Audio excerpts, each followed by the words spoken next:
Toyota Revo location, headlight at saka park light. Bali ito siya, ang tail light o yung park light. Ito pinakadulong, ito pinakababa, ayan o, pinakababa. Tapos itong lugar na ito yung itinuturo ko nitong tester. Ayan, ito yung sa headlight, yan dalawa na yan, left and right. So nakalagay naman siya dito, ayan o, nakalagay naman siya dito sa pinakatakip niya. Oh, ayan o, 10 ampere sa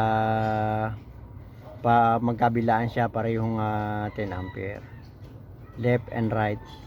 Ayan o. So ito yan, pinaka babang baba.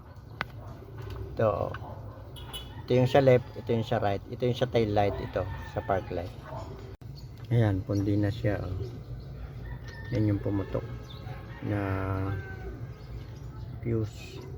So kung mangyari at naputokan kayo para sa headlight at tumatakbo kayo ng gabi, pwedeng kunin muna ito sa cigarette. Ayan o, yan sa pinaka cigarette, ito tail light, cigarette, headlight right, headlight left. So pwede ito para sa cigar, ilalagay dito kung naputokan. Ayan, ito naputokan yan o, pumutok.